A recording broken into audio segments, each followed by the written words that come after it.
تو بھی مختلف توہمات کا وہ شکار ہو جاتے ہیں۔ اگر توجہ اللہ رسول کی جانب ہو اور وہ سوچیں جو رسول پاک صلی اللہ علیہ وسلم نے ہمیں دی ہیں ان پر توجہ ہو، تو پھر انسان کسی وہم کا شکار نہیں ہوتا، پھر وہ مضبوط زندگی گزارتا ہے اور مضبوطی کے ساتھ آگے بڑھتا ہے، چونکہ اس کو سمجھ آ گئی ہے کہ میرا خالق اللہ ہے، رازق اللہ ہے، پیدا کرنے والا اللہ ہے، اور میرے تمام معاملات کا محافظ بھی میرا اللہ ہے۔ پھر وہ کمزور نہیں پڑتا، پھر وہ زیادہ امیدیں لوگوں سے وابستہ نہیں کرتا، دنیا داروں سے، سیٹھوں نوابوں سے زیادہ امیدیں نہیں وابستہ کرتا، پھر اس کی امیدیں اللہ سے اور اللہ والوں سے۔ پھر وہ اللہ رسول کی بارگاہ میں اپنے آپ کو پیش کر دیتا ہے۔ حدیث مبارکہ ترمذی شریف میں موجود ہے، راوی حضرت عبداللہ ابن مسعود رضی اللہ تعالیٰ عنہ ہیں۔ ذرا حضور صلی اللہ علیہ وسلم کے تربیت کرنے کا انداز دیکھیے گا۔ حضرت عبداللہ ابن مسعود رضی اللہ تعالیٰ عنہ روایت کرتے ہیں کہ نبی پاک صلی اللہ تعالیٰ علیہ وسلم نے فرمایا کہ اللہ تعالیٰ نے ہر جان کو پیدا فرمایا، ہر جان کو اللہ تعالیٰ نے پیدا کیا، تو 3 چیزیں رب کریم نے لکھ دیں اس کے لیے۔ ہر جان کو پیدا کیا تو اللہ نے لکھ دیا، کیا لکھا؟ اس کا رزق کتنا ہے یہ بھی رب نے لکھ دیا، عمر کتنی ہے، زندگی کتنی ہے یہ بھی رب نے لکھ دیا، اور جو اس پر مشکلات آئیں گی وہ بھی اللہ نے لکھ دی۔ اس کی حکمت کے تقاضوں کے تحت جو مشکلات آئیں گی انسان کی گناہوں کی معافی کا سبب بنے گی، نیک ہے تو درجات کی بلندی کا سبب بنے گی۔ تو جو مشکلات اس کی طرف آئیں گی، جو مصیبتیں، بیماریاں، تنگیاں، وہ سب اللہ تبارک و تعالیٰ کی حکمت کے تقاضوں کے تحت آئیں گی۔ اب انسان یہاں گھبرایا رہے، مایوس ہو جائے۔ ایک بات اب ذرا یہاں صوفیاء کہتے ہیں، وہ بھی سمجھنے والی ہے۔ وہ کہتے ہیں کہ اصل بات یہ ہے کہ جس رب کی طرف سے تو کرم قبول کرتا ہے نا، اس کی طرف سے آزمائش بھی قبول کر۔ وہ کریم جو تیرے اوپر رحمت کے دروازے کھولتا ہے، کبھی اپنی حکمت کے تقاضوں کے تحت تجھے کسی مشکل میں ڈالے تو اسے بھی تھوڑا سا قبول کر۔ ایسا نہ ہو کہ میٹھا ہے تو فٹافٹ تو قریب کرے، اور اگر تھوڑا سا تجھے کوئی ترش رویے سے، ترش جگہ سے گزرنا پڑے تو پھر تو گھبرا جائے۔ تو اپنے مالک کے سپرد جب اپنے آپ کو کر دے گا، پھر تیری طبیعت سکون میں آ جائے گی، تیرا قلب ٹھنڈک میں آ جائے گا۔ محمود غزنوی رحمۃ اللہ علیہ مالٹا کھا رہے تھے، ایک ٹکڑا اس کا، ایک خاش اس کی اپنے ہاتھ سے نکال کر کے ایاز کو کھانے کے لیے دی، ایاز فٹافٹ کھا گیا۔ بعد میں ایک ٹکڑا محمود نے اپنے منہ میں ڈالا تو بڑا کڑوا محسوس ہوا مالٹا، تو اس نے اس کو تھوک دیا اور ایاز کی طرف دیکھ کے کہنے لگا بہت ترش تھا، بہت کڑوا تھا، کس طرح تم کھا گئے؟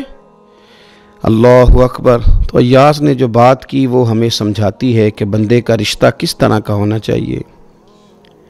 ایاز کہنے لگا آقا ساری زندگی تیرے ہاتھوں سے میٹھے کھائے، آج ایک کڑوا آیا تھا تو میں اگر اسے تھوک دیتا، یہ کو آئینے وفاداری تو نہ ہوا۔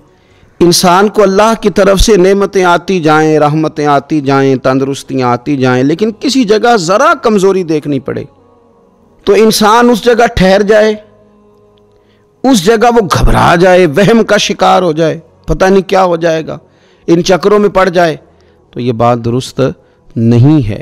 اب یہ کہ ہم کیا کرتے ہیں، ہم نے اپنی ساری توجہات کا مرکز دنیا والوں کو بنا لیا ہے۔ دنیا والوں کو کیسے راضی کرنا ہے، ان کو کیسے سیٹ رکھنا ہے، لوگوں کے ساتھ اپنے تعلقات کو کس طرح کر کے مضبوط کرنا ہے، بس اسی میں ہمارے صبح و شام گزر جاتے ہیں۔ 3-4 جگہوں پہ دعوت مل گئی ایک دن میں، ایک جگہ ولیمے پہ جانا تھا وہاں خود چلے گئے، ایک جگہ اصال ثواب کی تقریب تھی تو وہاں بیٹے کو بھیجا، اور ایک جگہ اور کسی معاملے میں دعوت تھی تو وہاں فون کر کے معذرت کر لی۔ کسی طریقے سے لوگ راضی رہیں، پھر کیا ہوتا ہے، پھر انسان کو یوں محسوس ہوتا ہے کہ اسے فٹ بال بنا لیا گیا۔ آپ لوگوں کی توقعات پہ کتنا پورا اتریں گے؟ بس آپ اپنے ضمیر سے پوچھیں کہ ہم اللہ اور اس کے رسول صلی اللہ تعالیٰ علیہ وسلم کے ساتھ اخلاص رکھتے ہیں، ہمارا دل اس پر مطمئن ہے جو کام ہم کر رہے ہیں، جو سفر ہم نے شروع کیا ہوا ہے وہ رب کی رحمت کی طرف ٹھیک بڑھ رہا ہے۔ باقی یہ کہ لوگوں کو راضی کرنے کی کوشش میں رہنا اور لوگوں پر توجہ رکھنا اور لوگوں کے معاملات ہر وقت دیکھتے رہنا، یہ چیز انسان کو کمزور بھی کر دیتی ہے اور بعض اوقات اسے لوگوں کے سامنے رسوا بھی کر دیتی۔ حضرت سیدنا عبداللہ ابن عباس رضی اللہ تعالیٰ عنہ موجود تھے تو رسول پاک صلی اللہ تعالیٰ علیہ وسلم نے انہیں نصیحت فرمائی. اپنے چچا کے بیٹے حضرت عبداللہ ابن عباس کو حضور نے نصیحت فرمائی. فرمایا یقین رکھو اے عبداللہ ابن عباس، یقین رکھو کہ اگر ساری دنیا متفق ہو جائے تمہیں نفع پہنچانے میں تو تمہیں نفع پہنچا نہیں سکتی مگر وہ جو تمہارے لیے تمہارے رب نے لکھ دیا ہے. لوگ تمہیں نفع پہنچانا چاہیں تو پہنچا سکتے نہیں. اور فرمایا اگر ساری امت متفق ہو جائے کچھ نقصان پہنچانے میں تو نقصان پہنچا نہیں سکتے مگر یہ کہ جو اللہ نے تمہارے لیے لکھ دیا ہے. نہ تمہارا کوئی نفع کر سکتا ہے نہ کوئی تمہارا نقصان کر سکتا ہے. ہوگا وہ جو اللہ کی مشیت کا تقاضا ہوگا، خدا کی رحمت کا تقاضا ہوگا. اب کرنے کا کام تو یہ ہے کہ ساری توجہات کا مرکز اللہ رسول کو بنایا جائے. آپ دیکھیے صحابہ کرام علیہم رضوان کو رسول پاک علیہ الصلوۃ والسلام کی مقدس زبان نور پر کس قدر زیادہ یقین کامل حاصل ہے کہ سید عالم صلی اللہ تعالی وسلم 313 سے کہتے ہیں کہ چلو جہاد کے لیے تو وہ نکل پڑتے ہیں، 1000 سے مقابلہ کرنا ہے تو وہ تیار نظر آتے ہیں. حضور علیہ السلام کہتے ہیں خندق میں چلو تو وہ تیار نظر آتے ہیں. حضور صلی اللہ تعالی علیہ وسلم جو وعدہ ان کے ساتھ کرتے ہیں تو وہ منوعاً اس وعدے پر توجہ کرتے ہیں.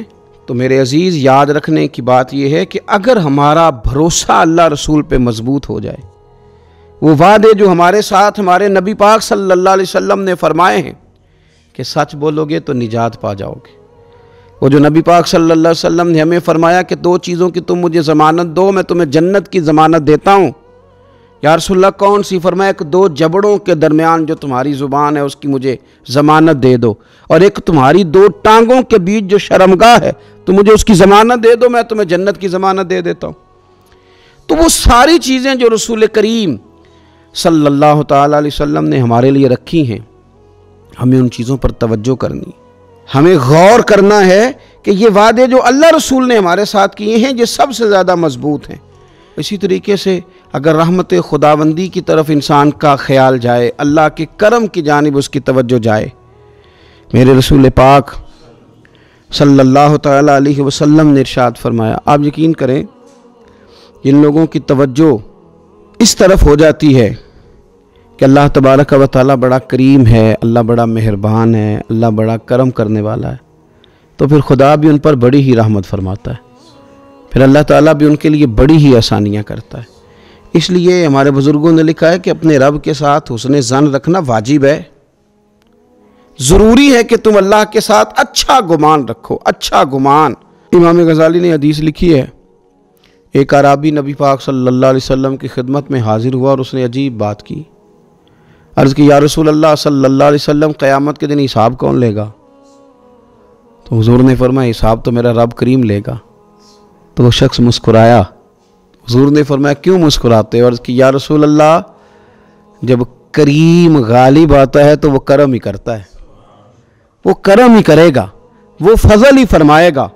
تو نبی پاک صلی اللہ تعالیٰ علیہ وسلم نے کیا فرمایا؟ فرمایا بھی یہ عربی بڑا فقیہ ہے، بڑا دانش مند ہے. یہ سادہ بندہ بڑی اعلیٰ بات کر گیا، فقیہ ہے، دانش مند ہے، اس لیے کہ اس کی امید اللہ تبارک و تعالیٰ کی رحمت کے ساتھ لگی ہوئی ہے.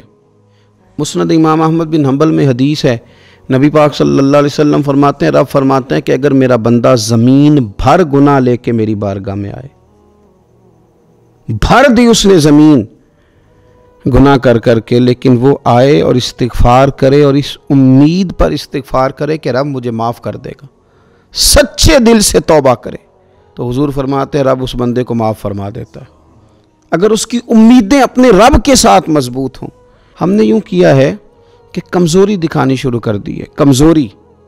اور پھر کچھ معاشرے میں لوگ بھی ہیں، یہ کچھ جادو کا بتانے والے لوگ آ گئے ہیں جو ہر شخص کو کہتے ہیں کہ تجھے تو جادو ہو گیا ہے، جو ہر شخص کو یہ بات بتاتے ہیں کہ تیرے اوپر تو آسیب کا اثر ہے. ان لوگوں نے بھی لوگوں کو کمزور کر دیا ہے. کچھ ایسے لوگ ہیں جو معاشرے کے اندر یہ کہتے پھرتے ہیں بھائی سب دنیا کا چکر ہے، سب دولت کا معاملہ ہے، جس کی لاٹھی اس کی بھینس، یہاں کچھ بھی نہیں ہو سکتا. انہوں نے بھی لوگوں کو کمزور کر دیا ہے.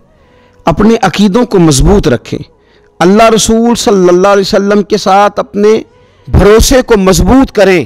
دیکھیں حضور ہماری تربیت کرتے ہیں، فرمایا اگر تم رب پہ بھروسہ کرو گے نا اور رب تعالیٰ پہ بھروسہ کر کے نکلو گے تو اللہ تمہیں اسی طرح رزق عطا فرمائے گا جس طرح رب پرندوں کو رزق عطا فرماتا ہے۔ وہ صبح بھوکے نکلتے ہیں لیکن شام کو لوٹتے ہیں تو اللہ انہیں پیٹ بھر کے روزی عطا کرتا ہے۔ کیوں؟ اس لیے کہ ان کا بھروسہ مضبوط ہے، ان کا اپنے رب پہ توکل مضبوط ہے۔ رسول کائنات صلی اللہ تعالیٰ علیہ وسلم نے ہمیں ہمارے رب کی جانب دعوت دی، حضور نے ہمیں اللہ پہ بھروسہ کرنا سکھایا۔ رسول پاک صلی اللہ تعالیٰ علیہ وسلم نے ہمیں کہا کہ دنیا میں مسافروں کی طرح وقت گزار کے آ جانا، جنت میں رب نے تمہارے لیے وہ نعمتیں تیار کی ہیں نہ کسی آنکھ نے دیکھی، نہ کسی کان نے سنی، نہ تمہارے دل پر خیال ہی گزرا ہوگا کہ اللہ یہ شان عطا فرمائے گا۔ اب ان لوگوں کا بھروسہ ہو گیا تھا صحابہ کا، حضور کے غلاموں کا، تو انہوں نے پھر کوئی جائیدادیں نہیں بنائی، انہوں نے پھر دنیا میں کوئی محلات تیار نہیں کیے، کیونکہ ذہن بن گیا تھا کہ جو رسول کریم علیہ السلام نے وعدے فرمائے ہیں وہ وعدے ہمارے لیے بڑے معیاری ہیں، وہ وعدے ہمارے لیے بڑے خوبصورت ہیں، ان وعدوں سے ہمیں بڑا کچھ ملے گا۔ اس لیے اپنی زندگی کے اندر ان چیزوں کو پیدا کرنا، ان چیزوں پر توجہ کرنا، اللہ کی جانب بھروسہ کرنا بڑا ضروری ہے۔ دعا ہے مالک کریم ہمیں رسول کریم صلی اللہ تعالیٰ علیہ وسلم کی بتائی ہوئی باتوں پر عمل کی توفیق دے، اور اللہ تعالیٰ